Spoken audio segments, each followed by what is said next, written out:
Assalamualaikum warahmatullahi wabarakatuh. Saya Saroh Sacasrena Abadi, dosen program studi D4 Teknologi Rekayasa Informatika Industri, jurusan Teknik Otomasi Manufaktur dan Mekatronika, Politeknik Manufaktur Bandung. Pada kesempatan kali ini, saya akan menampilkan video pernyataan diri dosen dalam unjuk kerja Tridharma Perguruan Tinggi atau PDD UKT-PT pada bidang pengajaran. Adapun mata kuliah yang saya ampu adalah Teori Digital dan Microcontroller dengan kode 16A0421. Sebuah mata kuliah wajib di semester 2 dengan bobot 2 SKS. Mata kuliah ini membekali mahasiswa dengan pemahaman menyeluruh tentang sistem digital dan microcontroller, mulai dari konsep dasar hingga implementasi praktis. Adapun materi dalam mata kuliah ini dibagi menjadi 4 bagian utama. Yang pertama yaitu sistem bilangan dan konversinya. Yang kedua adalah rangkaian logika digital. Yang ketiga sistem minimum mikroprosesor. Yang keempat pemrograman mikrocontroller. Adapun mata kuliah ini dibebankan pada 3 capaian pembelajaran lulusan, yaitu mampu bekerja secara efektif baik secara individu maupun dalam tim multidisiplin dan multikultural, serta mampu berkomunikasi secara lisan, tulisan, dan visual secara tepat dan inklusif sesuai dengan etika profesional. CPL yang kedua, mampu menerapkan pengetahuan matematika, ilmu alam, komputasi, dan prinsip dasar rekayasa ke dalam proses otomasi industri dan teknologi kendali. CPL yang ketiga, mampu memanfaatkan teknologi modern, peralatan otomasi, serta perangkat lunak pendukung dengan memahami keterbatasannya dalam menyelesaikan masalah otomasi secara efektif dan efisien. Adapun capaian pembelajaran mata kuliah yang diharapkan meliputi 4 hal. Yang pertama, CPMK 1, yaitu mahasiswa diharapkan mampu memahami prinsip-prinsip dasar sistem digital, logika, serta rangkaian sekuensial yang mendasari implementasi sistem kendali dan otomasi industri. CPMK kedua, yaitu mahasiswa diharapkan mampu merancang dan menganalisis rangkaian logika menggunakan teknik komputasi seperti aljabar boolean, Karnaugh map, serta teknik sekuensial untuk sistem kendali dalam otomasi industri. CPMK ketiga, mahasiswa diharapkan mampu bekerja secara kolaboratif dan efektif dalam tim multidisiplin dan multikultural dalam penerapan sistem digital dan otomasi. CPMK yang keempat, mahasiswa diharapkan mampu menggunakan teknologi terbaru dalam perancangan, implementasi, dan pengembangan sistem otomasi berbasis mikroprosesor dan mikrokontroller. Adapun bahan kajian atau materi pembelajaran yaitu sistem bilangan. Yang kedua, perancangan sistem digital kombinasional dan penerapannya. Selanjutnya, perancangan sistem digital sekuensial dan penerapannya. Selanjutnya, perancangan sistem minimum berbasis mikroprosesor. Kemudian, pemrograman mikrocontroller, keluarga AVR, mikrocontroller Arduino, dan mikrocontroller ESP32. Adapun penilaian mata kuliah ini terdiri dari 5 komponen, yaitu kuis dengan bobot 6%, tugas 6%, proyek 8%, ujian tengah semester atau UTS 35%, dan ujian akhir semester atau UAS 45%, sehingga total bobot penilaiannya adalah 100%. Video pembelajaran ini akan menampilkan kegiatan pertemuan kedua dengan pokok bahasan gerbang logika dan sistem digital kombinasional. Adapun kemampuan akhir yang diharapkan dari mahasiswa pada sesi pembelajaran ini meliputi 3 hal utama. Yang pertama, mahasiswa mampu menjelaskan konsep sistem digital dan gerbang logika. Yang kedua, mahasiswa mampu melakukan perancangan rangkaian sistem digital melalui kombinasional gerbang logika beserta penerapan aplikasinya. Yang ketiga, mahasiswa mampu membuat tabel kebenaran dari suatu rangkaian gerbang logika. Pembelajaran ini menerapkan sistem DIA, yaitu Delivery, Interaction, dan Assessment. Pada aspek delivery, materi perkuliahan ini disampaikan melalui pendekatan blended learning, melalui e-book ataupun slide presentasi. Strategi yang digunakan adalah contextual teaching dan learning, yaitu mengaitkan konsep gerbang logika dan sistem digital dengan aplikasi nyata di dunia industri otomasi. di mana penyampaian materi dilakukan melalui metode ceramah terstruktur dan diskusi. Pada aspek interaction, interaksi dalam pembelajaran berlangsung secara aktif melalui metode problem based learning atau PBL dan disertai dengan diskusi. Mahasiswa diajak untuk menganalisis dan menyelesaikan permasalahan terkait konsep gerbang logika, rangkaian kombinasional, serta pembuatan tabel kebenaran, di mana interaksi terjadi baik antara dosen dan mahasiswa maupun antara mahasiswa dalam kelompok diskusi.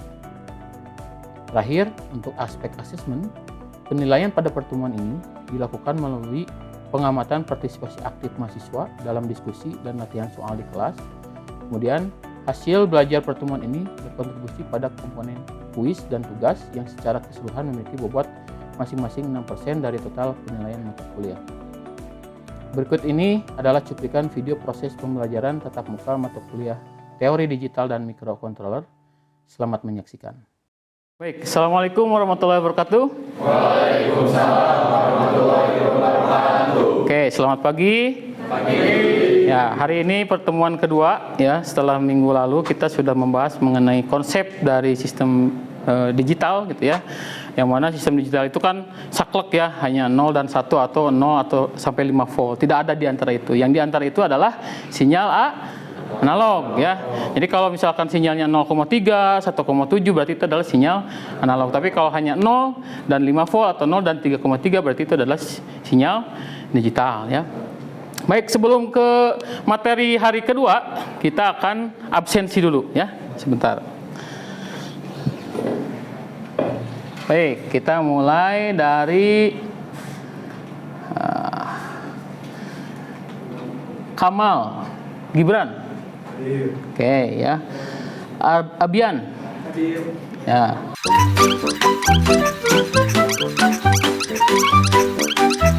Purnama Giza. Oke, alhamdulillah ya. Hadir semuanya hari ini, sehat semuanya ya. Alhamdulillah. Amin ya, mudah-mudahan kita terus sehat semua ya. Baik, oke ya. Kita masuk ke materi minggu kedua ya, minggu kedua.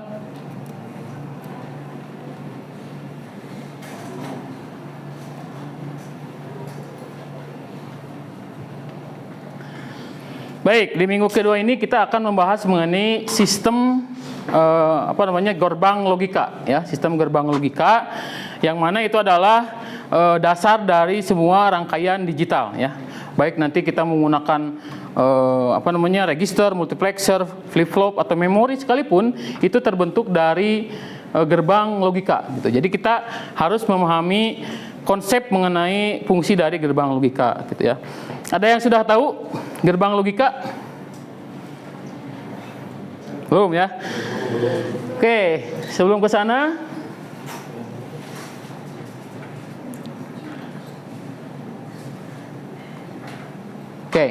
jadi tujuan pembelajaran hari ini yaitu kalian diharapkan mampu untuk menjelaskan konsep dari sistem digital ya.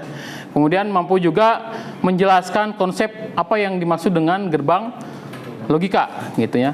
Yang kemudian kedua, kalian diharapkan mampu nanti untuk mendesain, membuat atau merancang rangkaian logika gitu ya, sesuai dengan aplikasi nanti yang akan dibuat sistemnya seperti apa. Kemudian yang ketiga, itu dapat menjelaskan tabel kebenaran dari suatu rangkaian logika gitu ya.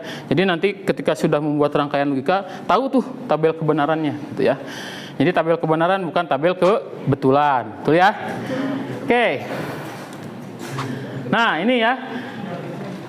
Minggu kemarin kita sudah menjelaskan konsep sinyal digital, itu ada high dan low atau 1 dan 0. Kemudian sistem bilangannya untuk sistem digital itu adalah biner, 0 dan 1. Kemudian biasanya nanti seperti perangkat kita, handphone ataupun laptop, biasanya itu kita representasi datanya itu dalam bentuk biner, digital.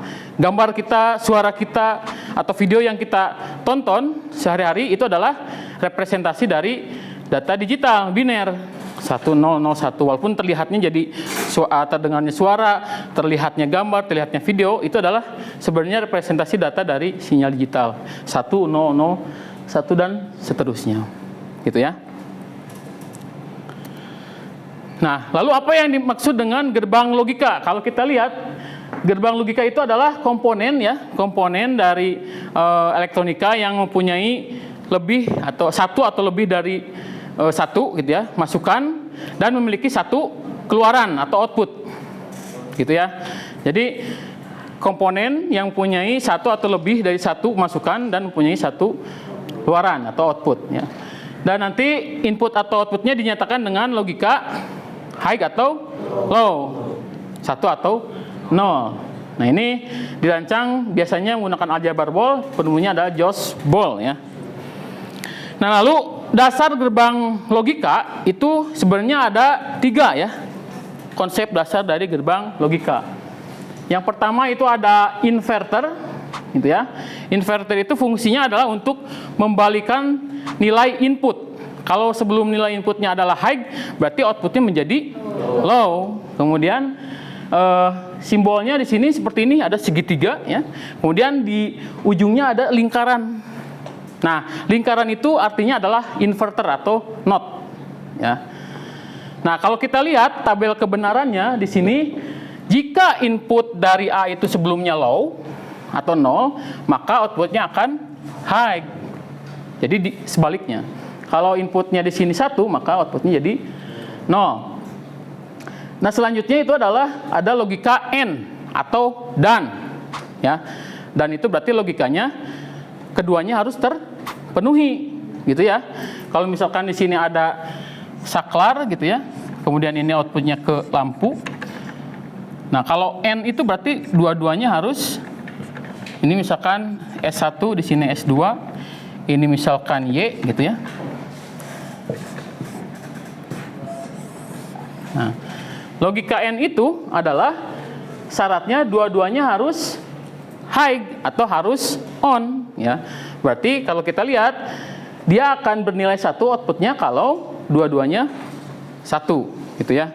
Maka persamaannya adalah A dot B atau ANB ya. Jadi di sini persamaannya adalah, kalau kita melihat ini berarti Y sama dengan S1 dot S2 gitu ya. Kalau variabel ini bebas mau A dan B ya, atau S1 dan S2 gitu, bebas gitu ya. Tapi persamaannya adalah dot atau perkalian gitu ya. Kalau kita lihat di sini 0 kali 0 0 ya. Semua kalau inputnya ada 0, itu pasti 0. Tapi kalau N, kalau dua-duanya harus 1. Ya, semoga dipahami ya. Kemudian selanjutnya adalah logika OR. OR itu atau. Kalau kalian mendengar atau membaca kata atau, berarti itu udah pasti logikanya OR gitu ya. Nah, OR di sini simbolnya seperti ini gitu ya. Ada sabitnya seperti gini ya. Kemudian dia akan bernilai 1 kalau salah satu inputnya bernilai 1 atau dua-duanya 1 gitu ya. Kalau kita lihat di sini, ketika dua-duanya 0, itu outputnya pasti akan 0. Kalau digambarkan, rangkaian OR itu adalah seperti rangkaian paralel. Kalau tadi kan N itu seri ya. Nah, kalau seperti ini, berarti ini seperti rangkaian paralel. Di sini S1, di sini S2. Jadi kalau melihat ini, salah satu ditekan pun ini akan nyala gitu ya. Maka di sini persamaannya adalah S1 ditambah S2. Kalau contoh yang ini adalah A ditambah B ya. Kita lihat pokoknya ketika salah satunya ada 1 atau dua-duanya 1, itu pasti bernilai 1 logika outputnya. Baik, kita lanjutkan. Nah, kemudian setelah tadi konsep dasar gerbang logika, itu kita ada kombinasi dari beberapa dasar gerbang logika. Misalkan N dengan NOT ya, kemudian OR dengan NOT gitu ya. Itu akan menghasilkan gerbang yang namanya NAND, not N. Nah, NAND ini sebenarnya gerbang N yang di-invert, yang dinotkan. Makanya di sini ada simbol lingkaran di ujungnya, gitu ya. Makanya persamaannya adalah Y sama dengan A dikali B, kemudian dinotkan atau ada bar. Ya. Artinya output dari Y ini dinotkan. Nah, tabel kebenarannya seperti ini. Kita menguji tabel kebenarannya ketika A-nya 0, B-nya 0, kita masukkan dulu ke N-nya, ya. A dikali B berarti 0 dikali 0 sama dengan 0. 0 dikali 0 kan 0 ya. Kemudian dinotkan jadi 1. Makanya di sini 0 kali 0 sama dengan Y-nya jadi 1. Kemudian ketika A-nya 0, B-nya 1, berarti 0 dikali 1 kan tetap 0 ya. Dinotkan jadi 1. Kemudian ketika A-nya 1, B-nya 0, dikalikan itu 0 tapi dinotkan jadi. Tapi ketika dua-duanya 1 dikali 1 adalah 1. Dinotkan jadi 0. Maka tabel kebenarannya seperti ini. Begitupun dengan NOR. NOR ini adalah gabungan dari gerbang logika OR dan inverter atau NOT. Nah, itu tinggal nanti A dan B-nya itu dijumlahkan dulu, baru dinotkan. Gitu ya. Seperti ini, 0 ditambah 0 itu 0, dinotkan jadi 1. Tapi ketika semuanya bernilai 1, misalkan 0 ditambah 1 itu 1, tapi dinotkan jadi 0. Begitu ya. Ada yang mau ditanyakan? Kita lanjut ya. Nah, selanjutnya ada yang namanya XOR. Nah, XOR ini dia akan bernilai 1 kalau kedua inputnya berbeda. Mohon diingat. XOR itu outputnya akan bernilai 1 kalau kedua inputnya nilainya berbeda. Contoh di sini A-nya 0, B-nya 1. Kemudian A-nya 1, B-nya 0, maka outputnya akan 1. Kalau XNOR kebalikan dari XOR. Dia akan bernilai 1 kalau kedua inputnya sama. Contoh di sini 0, di sini 0, di sini 1, di sini 1. Gitu ya. Mudah-mudahan bisa dipahami. Dan simbolnya kalau XOR itu seperti plus tapi ada lingkarannya. Beda dengan OR. Jadi tolong jangan sampai keliru. Ya. Kalau OR itu plus, kalau XOR itu ada plus dan lingkarannya seperti ini. Kalau XNOR ada persamaan dari XOR tapi ada barnya, ada notnya. Baik, untuk menambah pemahaman. Nah, contoh di sini penerapan rangkaian logika. Misalkan ada suatu pompa air gitu ya. Di suatu tangki gitu ya, dia akan menyala kalau ya syaratnya nih, jika tangki hampir kosong ya, atau ada permintaan manual dari tombol. Jadi pompa itu akan aktif kalau si tangkinya itu sudah mulai kosong, atau nih kata kuncinya adalah atau ya, kata kuncinya atau, maka itu adalah logika apa sebenarnya? OR, betul ya. Terus jika ada permintaan manual, artinya ada tombol manual, gitu. Selain dari sensor. Kemudian pompa juga bisa berjalan, boleh berjalan jika daya listrik tersedia. Berarti sebenarnya di sistem ini ada 3 variabel. Yang pertama itu adalah variabel sensor tangki. Yang kedua adalah tombol manual. Yang ketiga adalah sensor daya, ada atau tidak, gitu ya. Maka dari sistem ini kita bisa buatkan tabel kebenarannya seperti ini.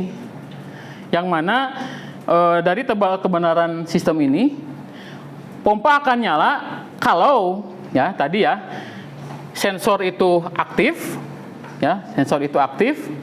Kemudian di sini ada syaratnya ya. Untuk tangki itu kalau kosong dia akan berlogika 1, kalau penuh dia akan berlogika 0. Kemudian tombol manual jika ditekan akan berlogika 1, tidak ditekan akan berlogika 0. Kemudian untuk status daya listrik dia akan bernilai 1 kalau ada list dayanya. Kemudian dia akan 0 kalau nggak ada dayanya, mati gitu ya. Nah, maka kalau kita lihat dari tabel kebenarannya di sini dia akan bernilai 1 kalau di sini sensornya aktif, gitu ya. Kemudian yang C ini adalah status daya listriknya aktif. Berarti ini terpenuhi ya. Maka akan sama dengan 1. Kemudian di sini juga untuk ketika B-nya aktif, B itu adalah tombol manual dan dayanya ada, maka pompanya juga nyala ya. Kemudian di sini ketika sensor aktif dan tombol ditekan juga, kemudian dayanya ada, itu akan mengaktifkan pompa. Maka dari sistem ini, makanya kan tadi pompa akan menyala jika tangki hampir kosong atau ada permintaan manual. Berarti yang di-OR-kan itu adalah A dan B gitu. Maka simbolnya A dan B di-OR-kan menghasilkan output, misalkan di sini variabel namanya G1. Contoh ya, tapi ini nggak harus G1. Boleh M, boleh apapun. Ya. Kemudian nanti hasil dari OR ini akan di-AND-kan lagi dengan daya listrik, status daya listrik. Jadi kalau misalkan di sini sensornya on, tapi di sini daya listriknya 0, walaupun di sini 1, itu akan dikali 0 tetap 0. Ya. Misalkan di sini sensornya menyala 1, tombol 0 gitu ya. Kemudian daya listriknya misalkan 0. Di sini 1 di-OR-kan dengan 0 berapa? 1 ya. Kemudian 1 di-AND-kan dengan 0 akan 0. Nah, berarti walaupun di sini 1 sensor mendeteksi tapi daya listriknya mati, maka pompa tidak akan aktif ya gitu. Tapi kalau di sini dayanya aktif, di sini 1, di sini 1, maka di sini 1 aktif. Gitu ya. Baik, sampai sini ada yang mau ditanyakan? Silakan. Baik, sekarang kita akan membahas latihan soal, ya. Silakan. Ada yang mau ke depan? Ada yang mau ke depan? Oke, ini silakan. Nomor 1, nomor 2 siapa? Keisha? Rizal, boleh, Rizal.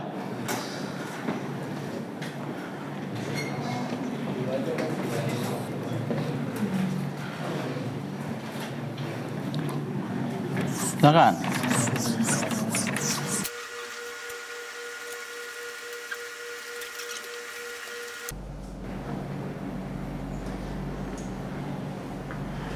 Oke ya, terima kasih Ingwi.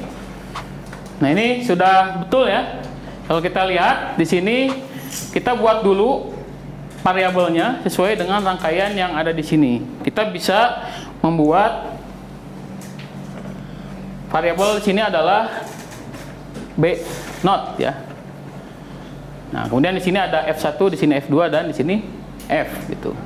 Maka untuk dua variabel itu ada 4 kondisi. Dua-duanya 0, salah satunya 1 ya. Kemudian A-nya 1, B-nya 0, kemudian keduanya 1. Berarti ada 4 kondisi untuk yang dua variabel. Kemudian dinotkan B-nya kalau 0 jadi 1, 1 jadi 0, 0 jadi 1, 1 jadi 0. Kemudian kalau kita lihat F1 ini adalah hasil perkalian dari A dengan not B ya.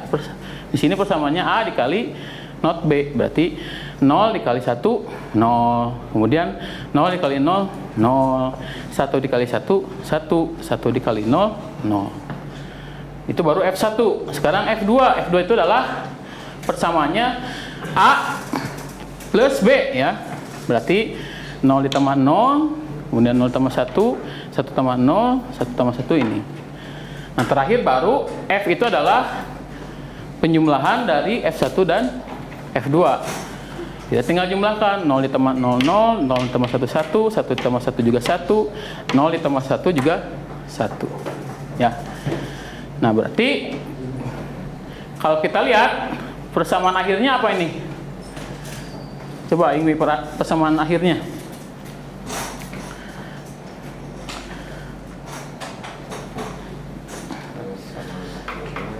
A not B,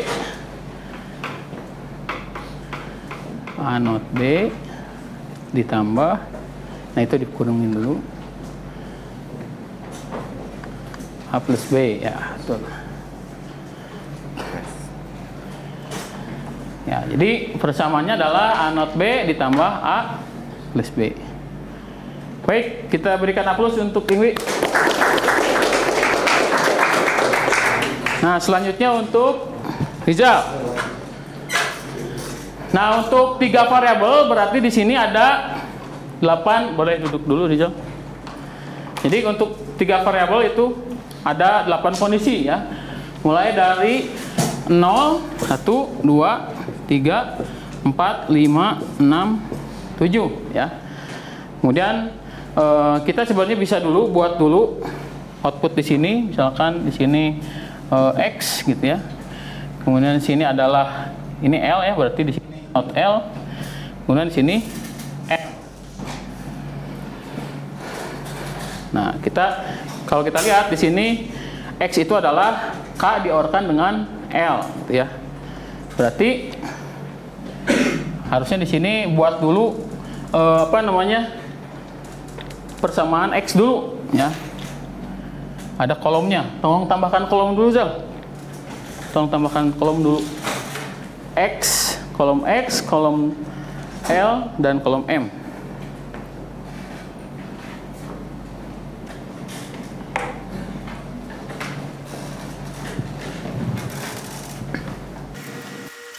Persamaannya apa?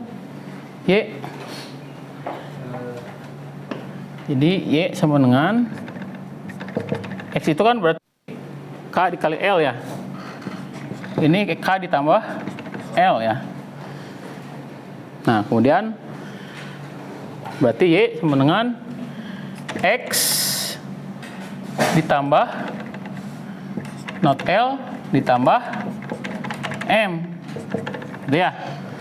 X-nya adalah K tambah L. Berarti K tambah L tambah not L tambah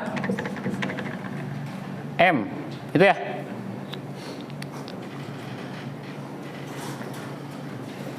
Oke. Terima kasih untuk Rizal. Ya, kita beri aplaus untuk Rizal.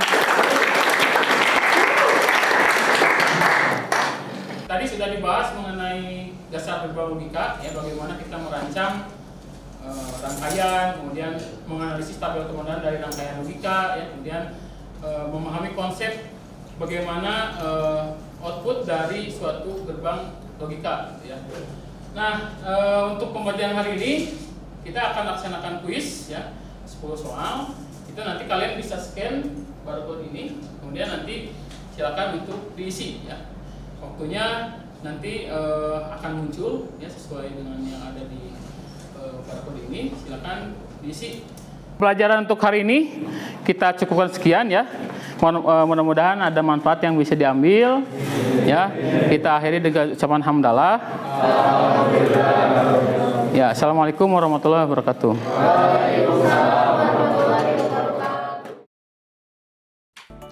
Demikianlah cuplikan proses pembelajaran mata kuliah teori digital dan microcontroller pada pertemuan kedua.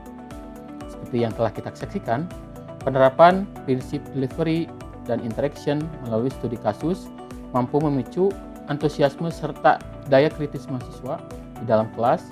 Rangkaian perkuliahan ini kemudian ditutup dengan asesmen menggunakan platform Kahoot untuk mengambil porsi penilaian kuis secara objektif dan real time, sekaligus menciptakan suasana belajar yang kompetitif namun tetap menyenangkan bagi mahasiswa.